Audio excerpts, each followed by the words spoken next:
আবল তাবল কথাবার্তা বলতে থাকে। আবার আপনার কাছে চিঠিও দিচ্ছে দেখলাম, আর খোলা খোলা চিঠি আর কি। এটা খারাপ আর কি, একটা ইয়ে আর কি। না, খুব উপদেশটা বানাও দিন আমি এক নজর পড়ে ফেলাই দিচ্ছি। আমার উপদেশটা লাগবে না, এই দেশটা আমার বাপের, আমার বাপ স্বাধীন করে দিয়ে গেছে। আমি জানি এই দেশ আমি চিনি। আমি বাংলাদেশের বসে বসে কথা বলার সুদ করে আবার আমার উপদেশটা বানাতে গেছে ওর একটা।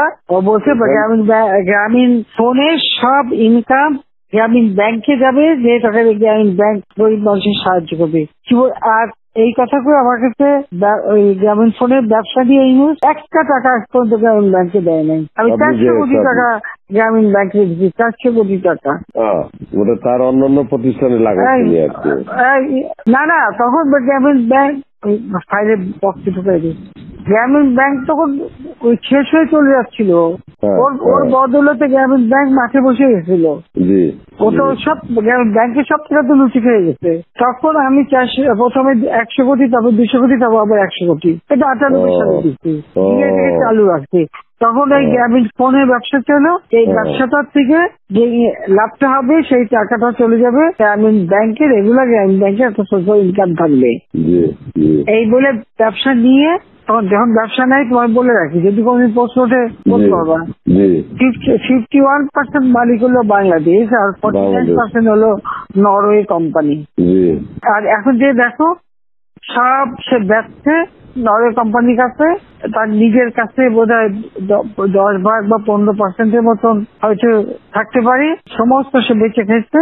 আর একটা টাকা কোনোদিন গ্রামীণ ব্যাংকে এখান থেকে দেয় নাই। আর আমরা সবচেয়ে বেশি ফ্যাসিলিটি তাকে দিচ্ছিলাম, রেলওয়ে ফাইবার অপটিক ব্যবহার থেকে শুরু করে সবকিছুতে তাকে এক্সট্রা সুযোগ দেওয়া হয়েছিল। ওইভাবেই তো গ্রামীণ ফোনটা তো অন্যদের থেকে সে সবচেয়ে বেশি সুবিধা পাইছে। ওর একটা রক্ত চুষে খাইছে সব।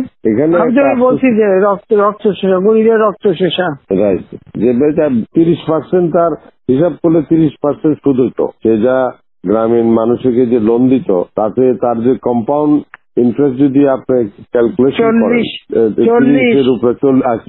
40-47% হয়ে যেত, দেখে এমন হয়, তাহলে আর লোকের আর কি থাকবে, ও তো গরিব আরো বেশি করে হয়ে যাবে। হিলারি ক্লিন্টনে, তোমরা তো ইতিহাস জানো না, হিলারি ক্লিন্টনে নিয়ে গেছিল যশোরে, তার হাত দিয়ে গ্রামীণ ব্যাংকে ঋণ দেওয়ালো।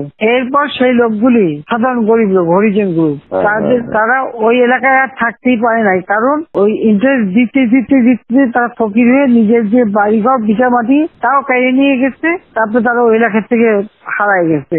দেন আমি খুঁজছি একজনের পাশে খাগড়াছড়ি, সেখানে যে এসে কাজ করে খায়, আর একজন বোধহয় নীলফামারী নদী আসবে কোথায়, যে এরা ওই পরিবার সদস্য ওই এলাকা থেকেই হারায় গেছে।